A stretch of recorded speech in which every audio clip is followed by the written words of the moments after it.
नमस्कार।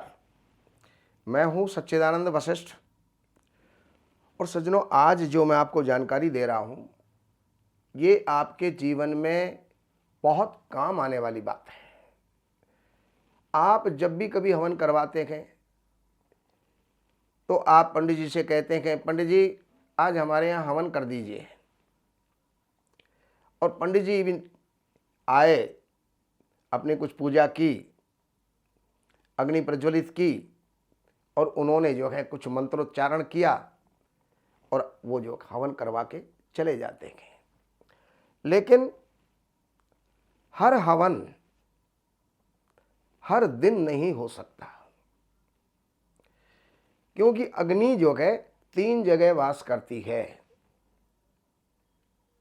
पाताल में वास करती है, आकाश में वास करती है और पृथ्वी पर वास करती है।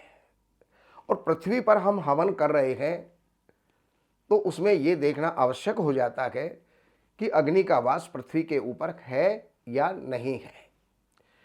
क्योंकि अगर पृथ्वी का वास स्वर्ग में है तो वो जो है नुकसानदायी है, पाताल में है तो नुकसानदायी है। तो अगर अग्नि का वास जो है यहाँ पर अगर आकाश में है तो प्राणघातक होती है, और अगर पाताल में है तो धन का नाश करती है।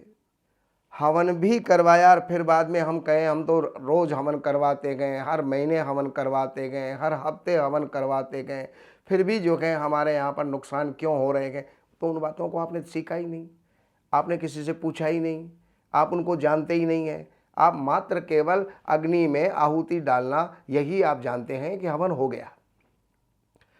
लेकिन हवन बहुत ही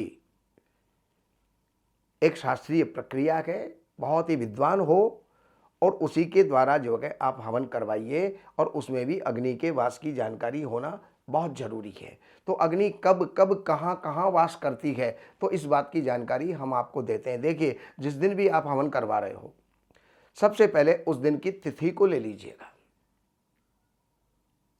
उस दिन क्या तिथि है और उस तिथि के अंदर जो वार है वो वार जोड़ दीजिए। वार जो है रविवार से पहला वार होता है। अगर शनिवार पड़ रहा है तो वो 7वां नंबर का वार है, तो उसके अंदर वार संख्या जोड़ दीजिए और शुक्ल पक्ष से तिथि को जोड़िए। आपने 10वीं को हवन करवाना है तो 10 तो वो हो गए।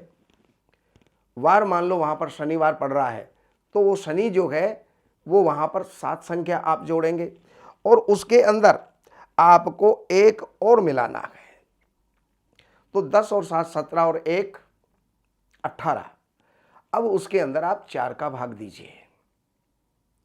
तो 4 के भाग देने के बाद में या तो 3 बचेंगे, पूरा पूरा भाग चला गया तो शून्य बचेगी। तो अगर 3 बच गए और शून्य बच गई तो समझिए पृथ्वी का वास धरती पर है, मृत्यु लोक में है। तो उस तिथि में आप जो है हवन करवाएंगे। लेकिन अगर यहाँ पर जो है जैसे आज हमने जोड़ा कि 10 तिथि, 7 वार और एक और जोड़ा तो 18 हो गए। अब उसमें 4 का भाग देंगे तो 2 बचेंगे। तो 2 बचने पर ये जो है पाताल में है। तो उसमें आप चाहे कितना ही हवन करवाइए, कितना ही बड़ा हवन करवाइए, कितने ही शुद्ध मंत्रों से आप हवन करवाइए, धन का नाश होता है। तो इस प्रकार से जोड़ करके आप देख लीजिए। अगर 1 बचे तो वो आकाश में प्राणघातक होता है, 2 बचे तो पाताल में है, धन नाशक होता है, 3 बचे और शून्य बचे तो आपको हवन करवाना ठीक है। उस समय पर आपको लाभदायी होगा, उसका आपको लाभ भी मिलेगा, धन भी मिलेगा, कामनाएं भी आपकी पूर्ण होंगी। तो ये सारी बात जान करके और आपको हवन करवाना चाहिए। अब कोई कर्म ऐसे होते हैं जिसके अंदर हम अग्निवास नहीं देखें, देखना नहीं चाहिए, आवश्यक नहीं है। जैसे विवाह, तो विवाह के अंदर हमें अग्निवास की आवश्यकता नहीं होती, क्योंकि उसमें पूर्णाहुति भी नहीं होती। तो विवाह यात्रा ग्रह गोचरेषु, ग्रह गोचर जब चल रहे हों शनि चल रहा है, मंगल चल रहा है, राहु चल रहा है, बृहस्पति चल रहा है, तो विवाह यात्रा ग्रह गोचरेषु चूड़ोपनीति ग्रहणे युगादौ, चूड़ाकरण, मुंडन आदि, उसके अंदर आपको अग्नि का वास देखने की आवश्यकता नहीं है। और उपनीति यज्ञोपवीत के अंदर आपको अग्नि का वास देखने की जरूरत नहीं है। ग्रहणे, जिस दिन ग्रहण हो रहा है तो उस समय पर, ग्रहण के समय पर हवन करना चाहिए, उस समय आपको अग्नि का वास देखने की आवश्यकता नहीं है। और युगादौ, युगादौ का मतलब जब युग का आदि शुरुआती दिन था वो चैत्र का कृष्ण शुक्ल पक्ष की प्रतिपदा थी, तो उस दिन अगर आप कर रहे हो तो आपको अग्नि का वास देखने की आवश्यकता नहीं है। और दुर्गा विधाने सुत प्रसूतौ, दुर्गा विधान, जैसे आपने नवरात्रों में हवन किया तो नवमी को हवन करेंगे, तो नवमी को हवन करेंगे तो वहाँ पर वार भी देखने की जरूरत नहीं है, वहाँ कोई भी योगा योग देखने की जरूरत नहीं है, उस दिन दुर्गा जी का हवन आप कर सकते हैं।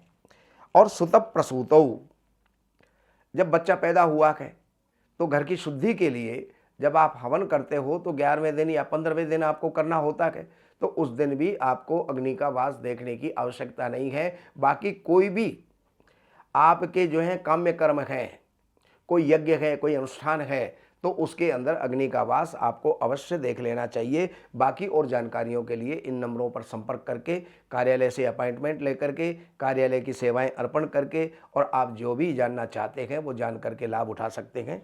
नमस्कार। हमारे यहाँ वैदिक ब्राह्मणों के द्वारा सभी प्रकार के पूजा पाठ, कर्मकांड, संगीत में विवाह, गृह क्लेश, काल सर्प दोष, व्यापार में रुकावट व नवग्रहों की पूजा आदि कराई जाती है। हमारे संपर्क सूत्र हैं 7838898421। देवज्ञ सच्चिदानंद वशिष्ठ जी से वास्तु, ज्योतिष, वैदिक अनुष्ठान, पूजा पाठ, महामृत्युंजय पाठ, शतचंडी पाठ, बगुलामुखी पाठ, भैरव अनुष्ठान आदि, राशि रत्न, रुद्राक्ष, कवच आदि हेतु संपर्क करें। हमारे संपर्क सूत्र हैं 7838898421। हमारी वेबसाइट है www.shrivashishth.com।